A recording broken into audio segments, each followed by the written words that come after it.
Sebelum kita mendengarkan firman Tuhan, mari kita mohon tuntunan Roh Kudus dengan bersama-sama menyanyikan Kidung Jemaat nomor 59, Bersabdalah Tuhan.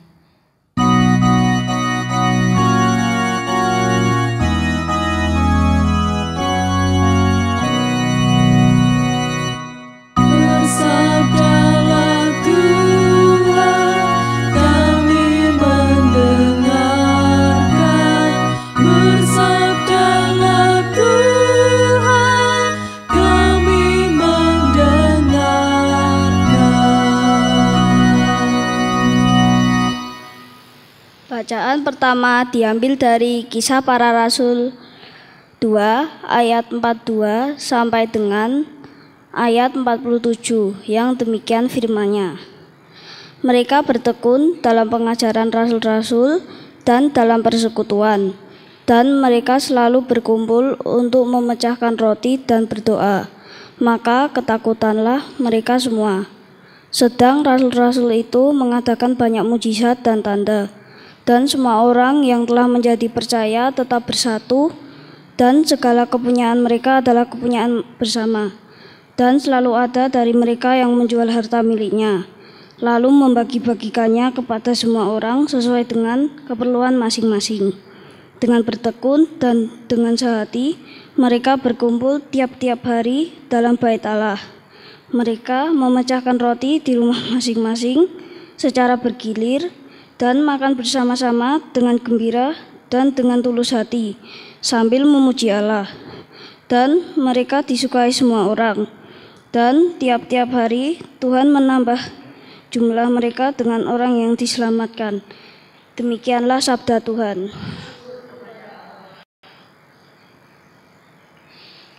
Bacaan untuk renungan kita pada hari ini terambil dari Mazmur pasal 23.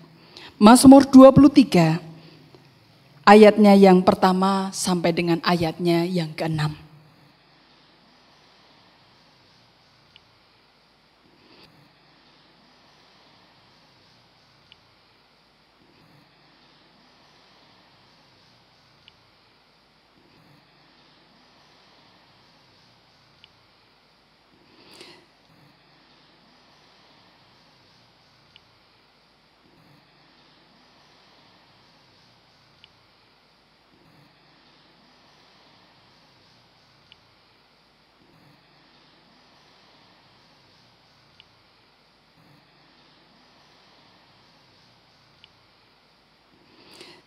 Sedangkan ayat nas yang akan kita renungkan bersama terambil dari ayat yang kedua yang demikian bunyinya. Ia membaringkan aku di padang rumput yang berumput hijau. Ia membimbing aku ke air yang tenang. Demikianlah firman Tuhan. Yang berbahagia ialah setiap orang yang mendengarkan firman Tuhan dan memeliharanya. Haleluya.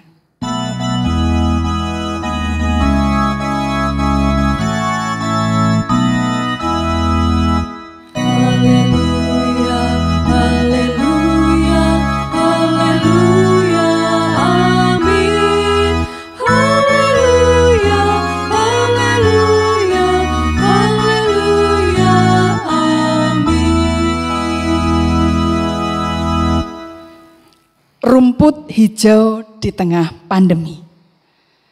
Bapak, Ibu, Saudara, dan anak-anakku yang dikasihi Tuhan. Bagaimana perasaan saudara-saudara semua? Perasaan Anda pada hari ini atau beberapa hari belakangan ini? Apakah Anda merasa gelisah, mudah tersinggung, mudah putus asa, kurang memiliki motivasi, sulit berkonsentrasi, pola tidur tidak teratur, sulit bangun dari tidur, lemah lesu, sulit percaya pada orang di sekitar, tidak sabaran, atau merasa sedih dan depresi untuk waktu yang lama? Kalau iya, merasakan salah satu atau salah dua atau salah tiga dari apa yang saya sebutkan tadi, berarti Anda sedang mengalami apa yang disebut sebagai cabin fever atau demam kabin. Cabin fever atau demam kabin adalah emosi atau perasaan sedih yang muncul akibat terlalu lama terisolasi di dalam rumah ataupun di tempat tertentu. Perasaan ini muncul salah satunya adalah karena orang merasa terputus dari dunia luar.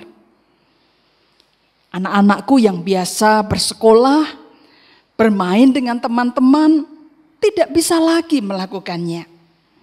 Yang biasanya bekerja dan berjumpa dengan banyak orang, kini harus di rumah.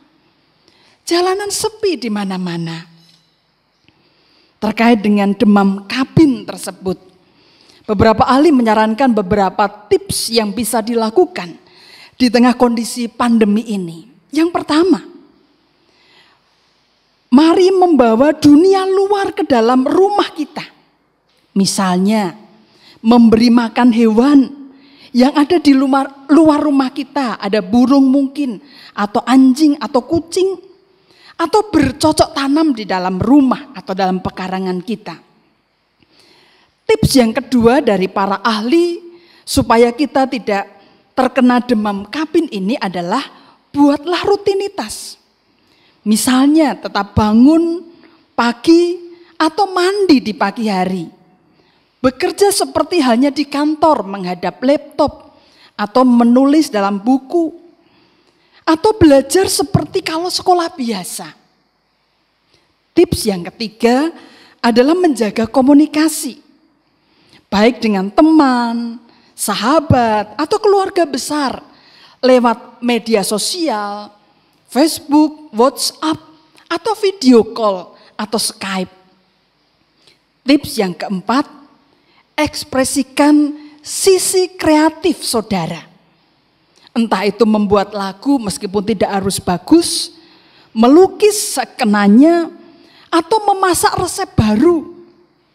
Saudara juga bisa menjaga otak tetap sibuk, bisa melawan rasa bosan atau gelisah dengan melakukan hal-hal yang kreatif seperti itu. Yang keempat, berkeringatlah. Misalnya dengan berolahraga atau joget diiringi musik dangdut. Bisa juga bikin TikTok bersama keluarga dan lain-lain. Itu anjuran secara umum. Lalu bagaimana kita harus menghadapinya secara iman? Melalui Mazmur 23, Daud yang waktu itu harus bersembunyi karena dikejar-kejar oleh Raja Saul, mengajak kita untuk menghayati dan mengikrarkan bahwa Tuhan adalah gembalaku, takkan kekurangan aku. Mari kita bersama-sama menyanyi, baik yang di rumah maupun yang di sini, kita nyanyikan Mazmur 23, Tuhan adalah gembalaku, takkan kekurangan aku.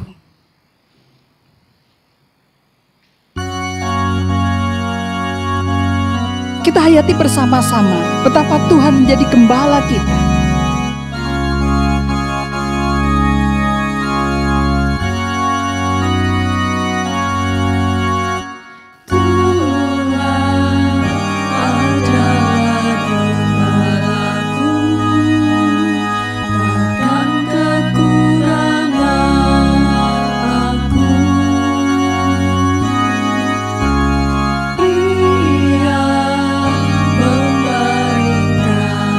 Aku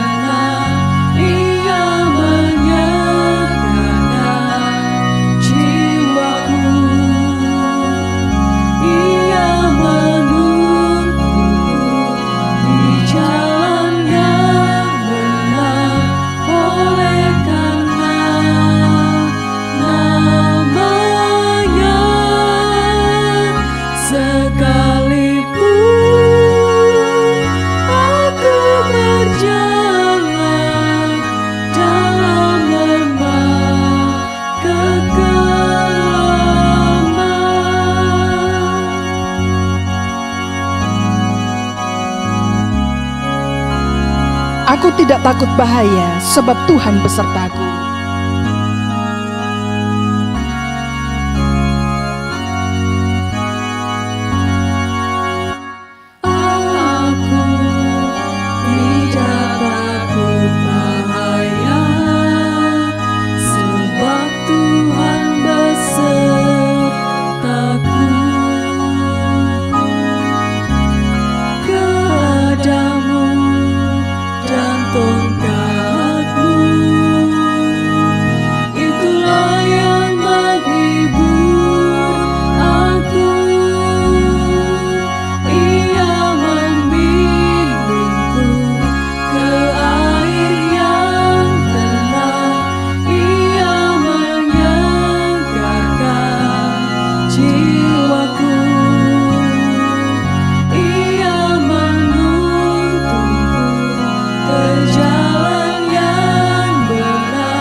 Bapak, Ibu, Saudara-saudara, dan anak-anakku yang terkasih dalam Tuhan Yesus Kristus, melalui Mazmur ini kita diingatkan, yang pertama, kita diingatkan agar kita terus menjalin relasi yang dekat atau intim dengan Tuhan, seperti halnya Daud. Relasi yang dekat itulah yang membuat Daud di tengah-tengah kondisi di mana ia harus menjauh dari keramaian, bersembunyi karena dikejar-kejar oleh Raja Saul, mampu berucap, Tuhan adalah gembalaku, takkan kekurangan aku. Di sini Daud tetap kuat dan mampu menjalani hidup dengan penuh sukacita karena relasinya yang dekat dengan Tuhan. Daud pun merasakan bahwa Tuhan seperti membaringkannya di padang rumput hijau, membimbingnya ke air yang tenang dan menyegarkan jiwanya. Daud merasakan kelegaan. Segala kebutuhan jasmani dan rohaninya pun dicukupi oleh Tuhan.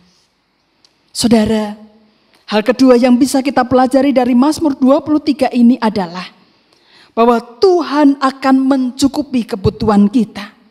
Entah dari mana asalnya atau bagaimana caranya, seperti yang Daud alami. Terutama bagi saudara-saudara yang kehilangan atau berkurang penghasilannya di tengah pandemi ini.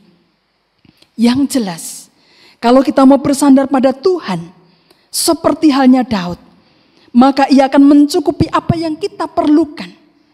Selain itu, juga akan menuntun kita ke jalan yang benar, sehingga kita dapat terhindar dari tindakan-tindakan yang tidak benar, yang seringkali menggodai kita di masa krisis ini.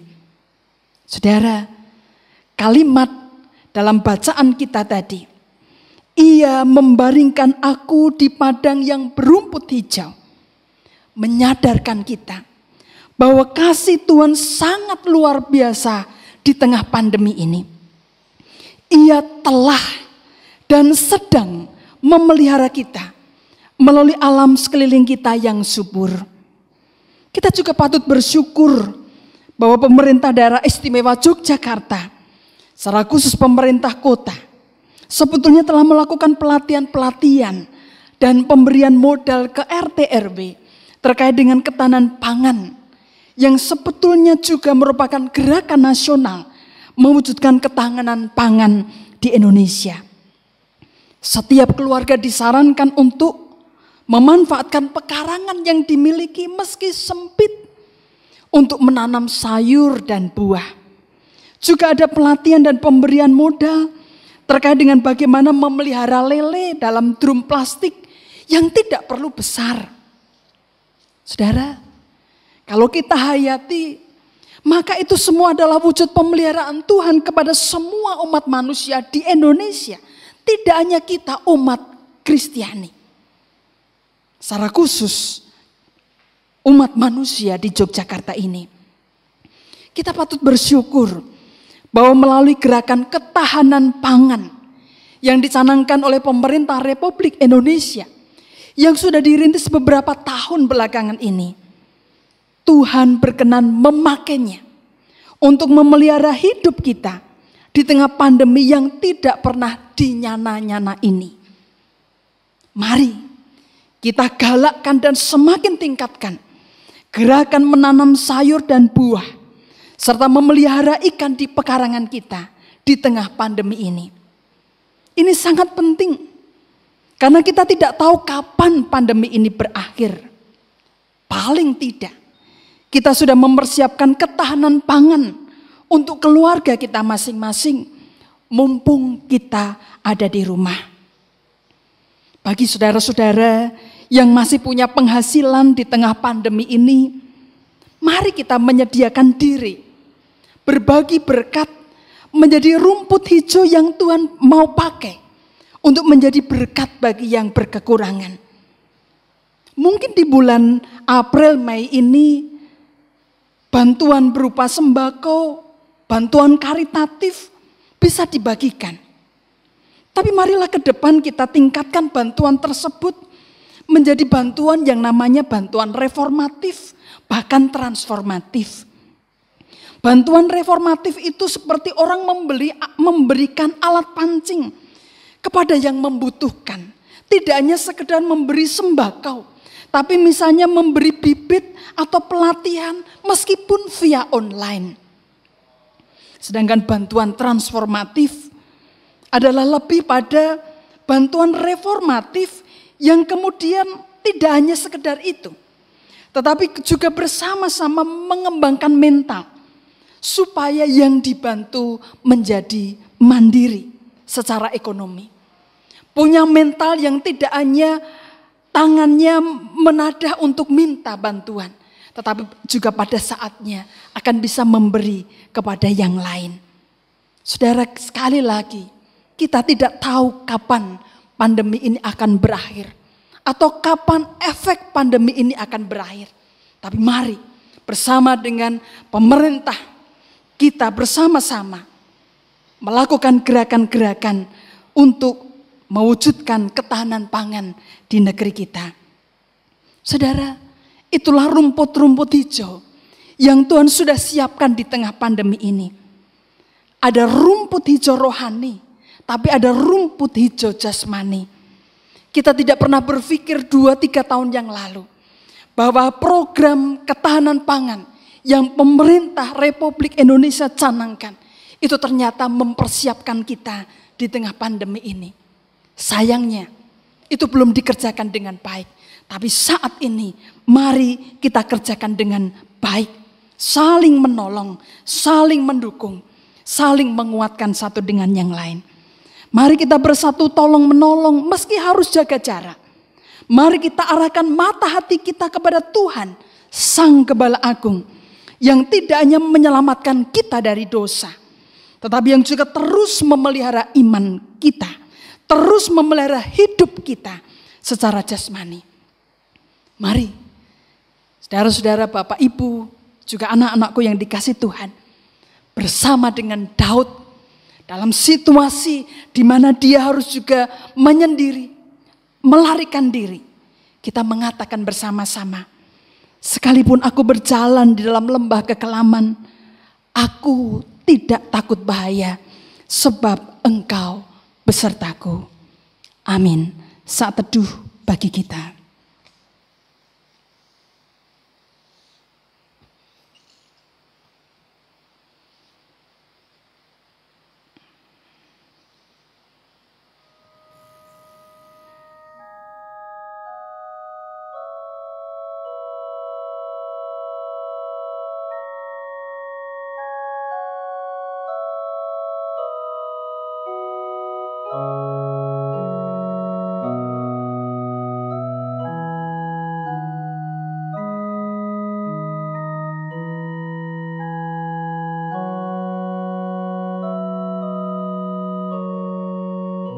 Tuhan, terima kasih untuk firman-Mu. Mungkin kami jenuh, mungkin kami galau, mudah marah, berkurang motivasi kami untuk bergerak. Saat ini tolonglah kami Tuhan, untuk bisa membebaskan diri kami dari perasaan-perasaan itu.